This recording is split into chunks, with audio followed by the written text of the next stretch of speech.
Oh, I'll just get it out of the way.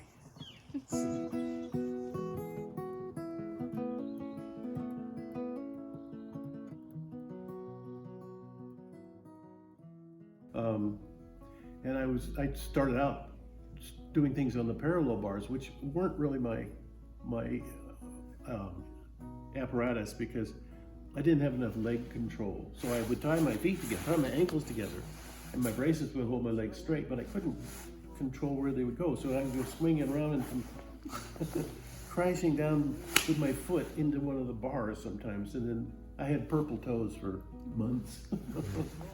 And then finally the coach suggested the still rings. And that turned out to be my apparatus, and I just trained. Would gather.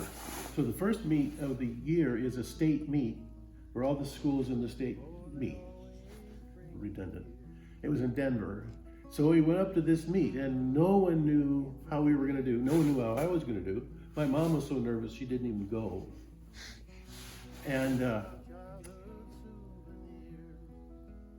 I was one of 2 or 3 people on the entire team that qualified for the finals the next day. And nobody knew anything. Everybody but me thought it would be an exhibition more than anything. They were all encouraging, and I trained hard and I could do stuff, but we had no idea how I would score. And I qualified for the finals, and that was just awesome. I was a poster child for athletic excellence. Who would have thought? And I just kept getting better and better and better until winning wasn't. It was always exciting. It was always rewarding, but it wasn't a surprise anymore. It was an expectation. Not arrogantly, but I could do what I could do. I mean, I trained hard and I knew that I could hit those moves, and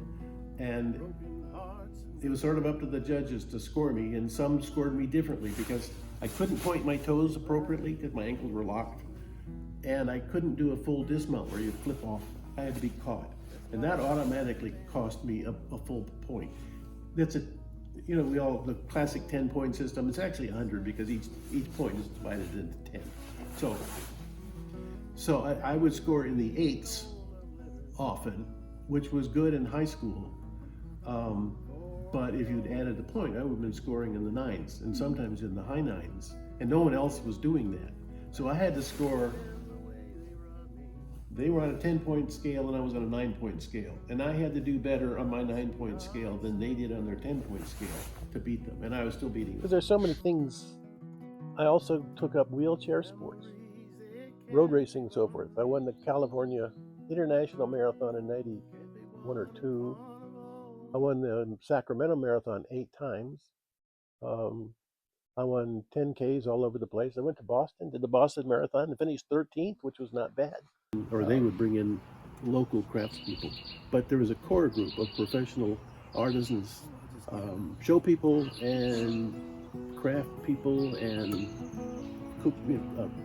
food people, as well as locals. And the core group would travel to most of the major Western cities during the season, and we were hired to be the principal entertainment, which was cool because they paid really well and we flew everywhere.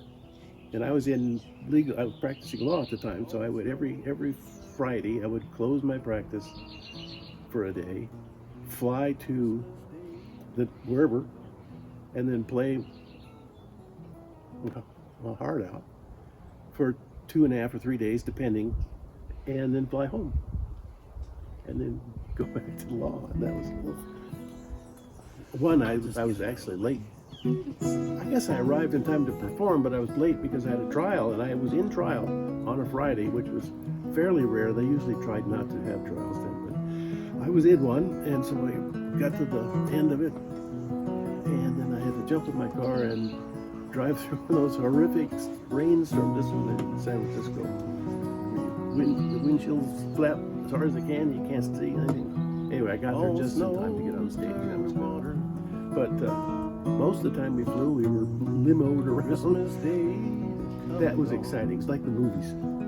Literally, we'd play the last song, I'd hand my guitar to a roadie, and then we'd jump in a car and race off to to the airport, fly home or fly somewhere. Um, that was exciting for the experience. We were small potatoes.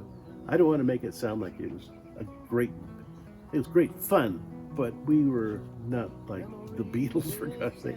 So people loved us, and that was fun. That was gratifying. But we were still the guys about it.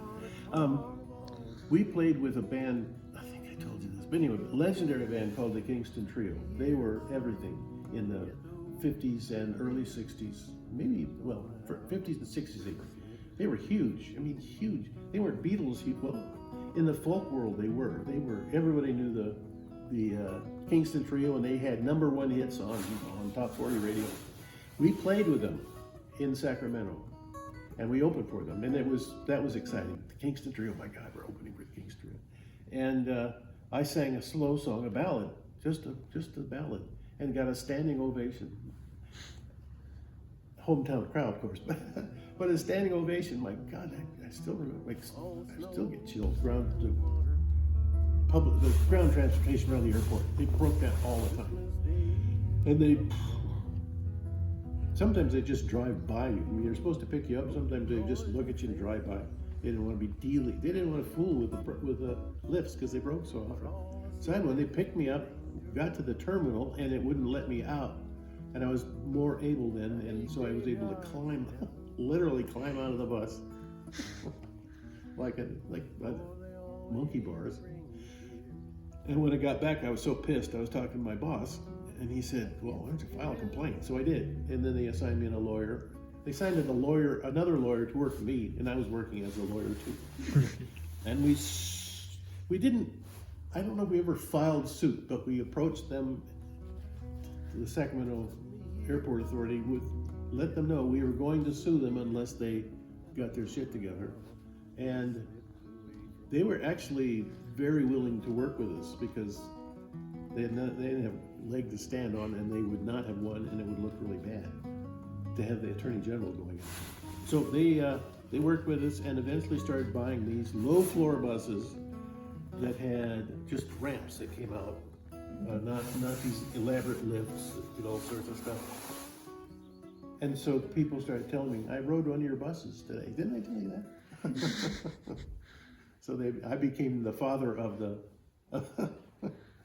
of the ADA compliant buses at the Sacramento Airport. That's why last night and this morning, all